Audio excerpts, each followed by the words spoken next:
Então, nossa conversa de hoje parte de uma análise publicada pelo editorial Quantum Docs.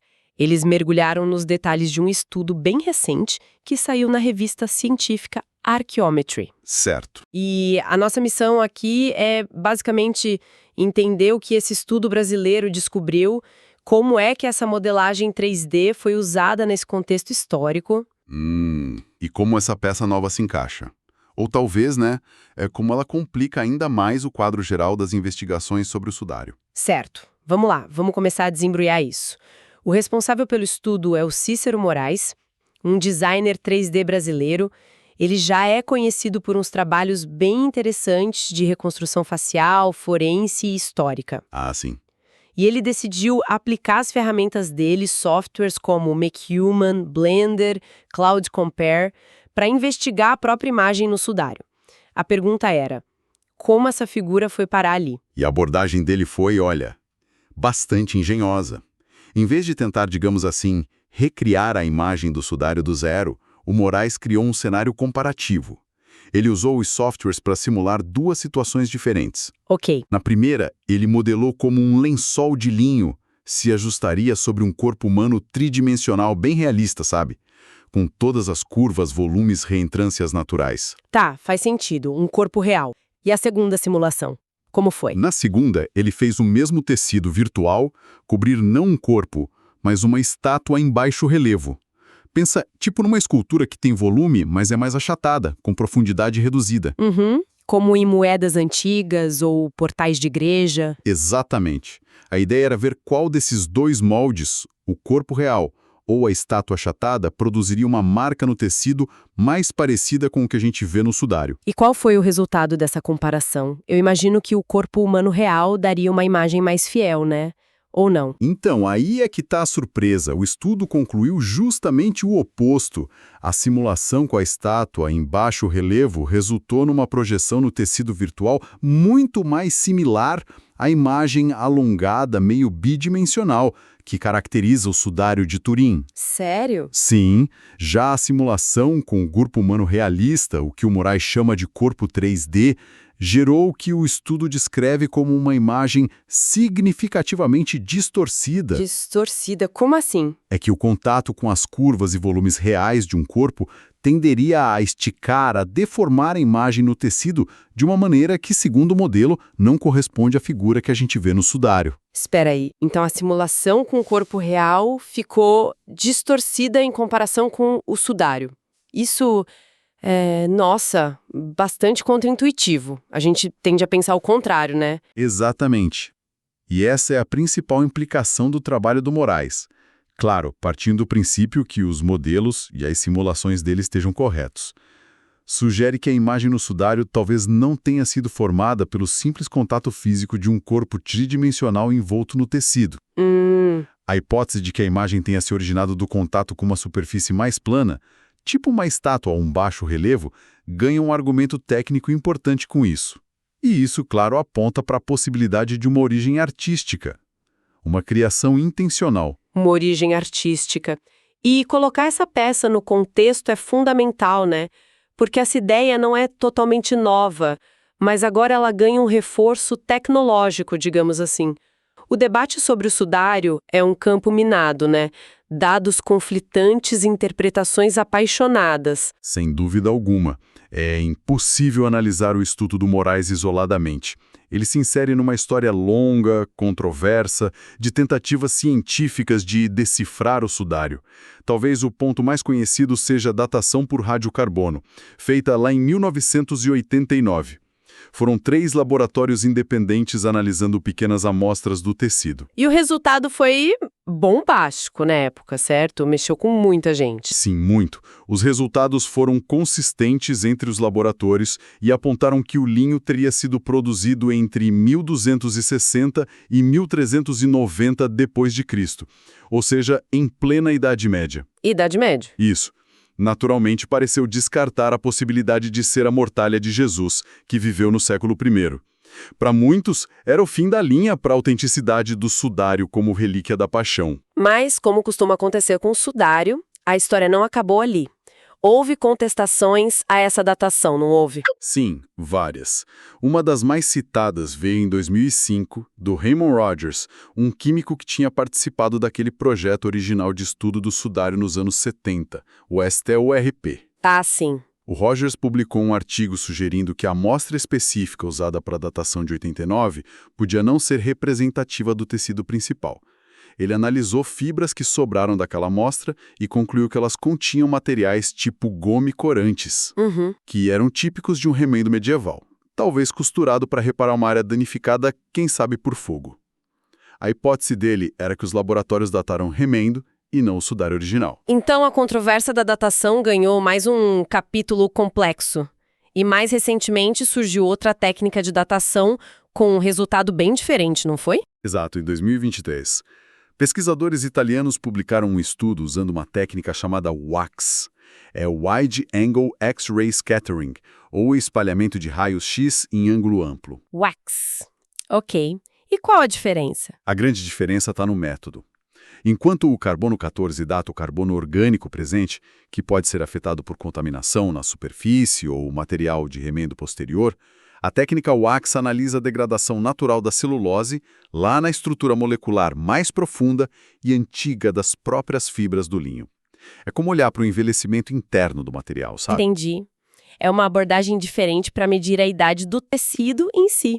E o que essa técnica indicou? Aplicando essa técnica a um único fio retirado de uma área próxima da amostra de 89, mas supostamente do tecido original, o resultado foi radicalmente diferente. Apontou para uma idade de cerca de 2.000 anos. 2.000 anos? Isso. Ou seja, compatível com o século I depois de Cristo. Então, olha só. Temos agora duas datações científicas robustas, usando métodos diferentes que apontam para épocas completamente distintas. Século XIV versus século I. Isso só aumenta a complexidade do negócio. É impressionante, datações conflitantes. E além da idade do tecido, existem outras linhas de pesquisa que também questionam a formação natural da imagem, né? Algo sobre as manchas de sangue. Sim, essa é outra vertente importante. Em 2018, um estudo ítalo-britânico focou especificamente nos padrões das manchas avermelhadas no sudário, aquelas tradicionalmente interpretadas como sangue de ferimentos. Certo. A análise forense desses padrões, especialmente no rosto, levou os pesquisadores a concluir que eles eram totalmente irrealistas para o modo como o sangue escorreria e coagularia num corpo deitado de costas. Por exemplo, algumas marcas pareciam ter escorrido em direções que não batiam com a gravidade para um corpo naquela posição. E qual foi a conclusão deles, então? A sugestão foi que essas manchas de sangue poderiam ter sido adicionadas artificialmente ao tecido, talvez para aumentar o realismo ou o impacto devocional da imagem. Não que não haja sangue no sudário. Análises anteriores confirmaram a presença de hemoglobina, mas a forma, a distribuição de algumas dessas manchas pareceriam mais consistentes com uma aplicação artística do que com o fluxo natural. Interessante. Então, tanto essa análise dos padrões de sangue quanto o estudo de modelagem 3D do Cícero Moraes, embora por caminhos bem diferentes, parecem convergir para essa possibilidade de intervenção artística na criação da imagem. Exatamente. E é importante frisar a posição do próprio Cícero Moraes. Ele é cuidadoso em dizer que o trabalho dele não se propõe a datar o sudário. Ele não entra na disputa século I versus século XIV. Ok. O foco dele é estritamente na questão da formação da imagem. Como aquela figura específica, com suas proporções e características, poderia ter sido impressa no linho. E a conclusão dele, baseada na modelagem, apoia a ideia de que um objeto tridimensional, mais achatado, como um baixo relevo, seria um molde mais provável do que um corpo humano real. Certo. Se a gente conecta isso ao quadro geral, vemos um padrão emergindo onde diferentes tipos de análise forense de padrões, simulação computacional, levantam questões sobre a origem puramente natural ou por contato direto da imagem. E o próprio Moraes comenta sobre o potencial dessa abordagem, né? De usar tecnologia digital para investigar esses mistérios antigos. Sim, Ele destaca como essas ferramentas digitais permitem testar hipóteses sobre processos físicos de uma maneira que era impossível antes. Ele fala sobre entrelaçar ciência, arte e tecnologia numa busca colaborativa. É uma perspectiva interessante sobre como a inovação pode, de fato, lançar novas luzes sobre velhas questões, mesmo as mais carregadas de história e emoção. Então, o que a gente tira disso tudo? Para mim, fica claro como a ciência está sempre em movimento. Ferramentas que nem existiam há poucas décadas, como essas simulações 3D sofisticadas, agora permitem formular e testar perguntas de maneiras novas. Não é só sobre encontrar a resposta definitiva, mas sobre refinar as perguntas, refinar os métodos, né? Concordo plenamente, mas isso também levanta uma questão fundamental. Apesar dessas novas ferramentas e descobertas intrigantes como a do Moraes, o mistério central do sudário parece mais vivo do que nunca. A gente não está chegando a um consenso, pelo contrário. As evidências parecem puxar para lados diferentes. Pois é. Como é que a gente concilia uma datação que aponta para a época de Cristo com uma análise de imagem que sugere o uso de uma estátua medieval, por exemplo, ou com padrões de sangue que parecem pintados? É uma encruzilhada bem complexa mesmo. Exato. Mostra a dificuldade imensa de se obter certezas quando um objeto se situa exatamente nessa fronteira tênue entre fé, história e ciência. Cada disciplina traz suas ferramentas, suas perguntas, mas as respostas nem sempre se alinham de forma harmoniosa, né? O sudário parece resistir a uma explicação única e simples. E talvez seja justamente essa resistência, essa complexidade toda, que o torna um objeto de fascínio tão duradouro.